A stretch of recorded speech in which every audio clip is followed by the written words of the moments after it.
Imagine you walked into a restaurant and decided you were in the mood for some lobster. You call a waiter over to your table, and just when you're about to place your order, your waiter warns you that there's a 20-year-long waiting list for the dish. Now, play along with me for a minute. Suppose, despite the wait list, you somehow decide to order the lobster anyway, but now the waiter tells you that before you're even allowed to put your name on the waiting list, you have to order several other dishes from the menu first, and that even if you did this, you aren't guaranteed your lobster at the end of the 20-year waiting period. How do you think you'd feel about this? Outraged, right? You'd think that, in the real world, no business that treated its customers this way would ever see success. Except, they do. If you're familiar with the world of luxury watches, you know that what I've just described is common practice in the industry, and that even the biggest brands in the game, like Rolex, are guilty of it. It's true. I didn't even make the figures up. One of Rolex's most desired watches, the Rolex Pepsi, actually had a 20-year-long waiting list. If you put your name on the waiting list for this watch at the age of 40, you'd be 60 years old by the time you receive it,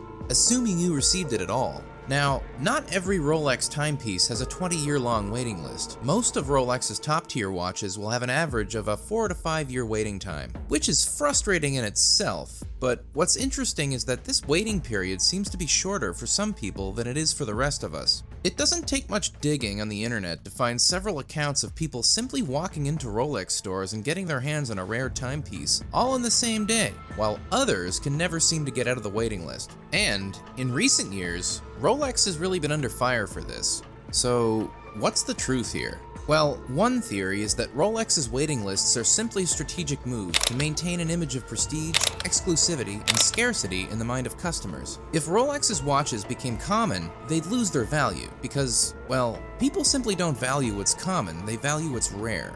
So, people suspect that Rolex deliberately pinches the supply of its watches to keep them high in demand. And what's more, they think that Rolex dealers purposefully lie about having no rare timepieces in stock, even though they actually do, as a tactic to not sell to people they don't want to sell their watches to. Take this story, published in the Financial Times, for example.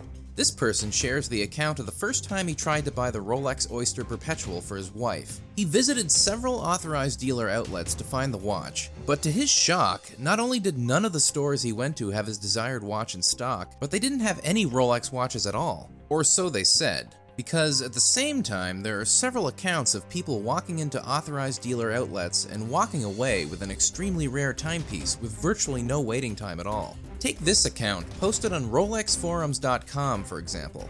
This person describes getting the same Rolex Oyster Perpetual within minutes of walking into a store. And this is not a one-off case. It's no wonder that so many people find it hard to believe that the waiting lists are real. And it's not just frustrated customers who hold this suspicion, by the way. Experts across different industries, including those in the luxury goods industry, hold the same suspicion about Rolex, and they've been pretty vocal about it. For the longest time, though, Rolex never responded to any of these accusations. Until recently, when Yahoo Finance published a story titled, "Why the Rolex Watch Shortage is the Perfect Storm." And shortly after, Rolex broke its silence on the matter. What did the watchmaking titan have to say in its defense? Well, Rolex argued that it simply couldn't meet the ever-rising demand for its watches without compromising on quality. To quote, "The scarcity of our products is not a strategy on our part. Our current production cannot meet the existing demand in an exhaustive way, at least not without reducing the quality of our watches, something we refuse to do." Now, the question is there any merit to Rolex's argument? Is the complexity of making a Rolex watch enough to justify these insanely long waiting lists? Well, I did a lot of digging, and it turns out Rolex might actually have a point here. You see, Rolex makes all of its watches by hand, which means that it can't simply buy machinery to scale the production of its watches. It needs to recruit the world's best watchmakers to produce more watches, but the challenge here is that in the past few decades, the luxury watch industry has experienced unprecedented growth. At the same time, watchmaking is a dying art. Fewer and fewer people are deciding to pursue it, and even among those who do, very few are skilled enough to meet the standards of Rolex. So this, combined with the fact that Rolex makes its watches from scratch, including melting the gold, silver, and other materials used in the watches, and then tests each watch rigorously for a year, helps explain why it's so hard for Rolex to ramp up its supply. But if you still don't buy it, if you still think Rolex manufactures these waiting lists to maximize its profits, it might shock you to know that Rolex is actually a non-profit. That's right. Believe it or not, this juggernaut in the luxury watch industry, the same one that's been estimated to have made an eye-watering $13 billion in revenue in 2021, is actually a non-profit company. You see, before his death, Hans Wilsdorf, the founder of Rolex, opened a charity called the Hans Wilsdorf Foundation in honor of his late wife, Florence Francis. Since Hans and his wife had no children, Hans willed that, after his death, the entire stake of Rolex should fall to the Hans Wilsdorf Foundation, and this is exactly what happened after his demise in 1960. And to this day, the foundation owns a 100% stake in Rolex. Now, since Rolex is privately owned by a charitable organization, its profits are completely untaxed by the government, and all excess profit that the company makes goes entirely to charity.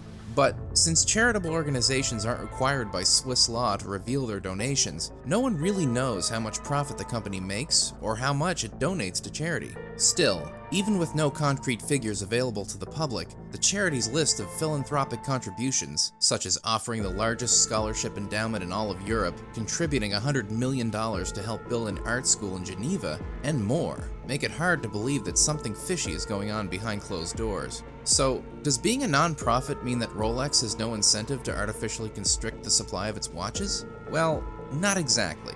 There's definitely a lot of incentive for Rolex to do this, because constricting supply while demand is at an all-time high helps maintain and even improve the brand's perceived value. But, since there's no concrete evidence that Rolex is actually doing so, any accusations against the company is speculation at best. So, is that it then? Is there no one to blame for Rolex's supply shortage? Well, after a lot of digging, I found that this might not be the case. According to an estimate by Morgan Stanley, Rolex produces just over 1 million watches every year. If these estimates are true, then even with the incredibly high demand for Rolex watches, the supply issue shouldn't be this big, although it would still exist. So, what's going on here? Why is the Rolex supply issue much greater than it should be?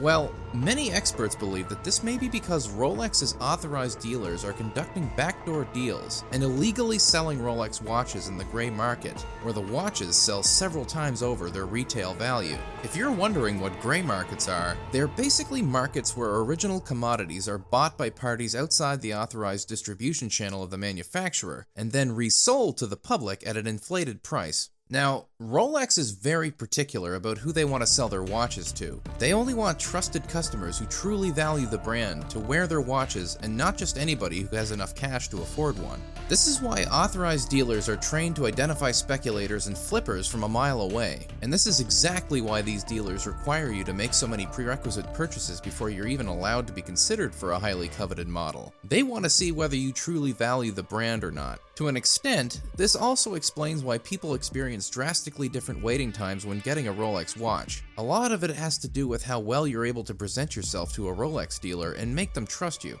Now, while many Rolex dealers abide by the company's guidelines and sell exclusively to trusted customers, many other authorized dealers break the rules and secretly sell highly coveted watches to unauthorized dealers in secondary markets to pocket some extra cash. Now, Rolex does shut down authorized dealers who sell their watches to flippers in the gray market, but since these backdoor deals are hard to detect, it hasn't been successful in eliminating the issue. So, the next time you walk into a Rolex store and get frustrated seeing empty shelves, you might just have your dealer to blame.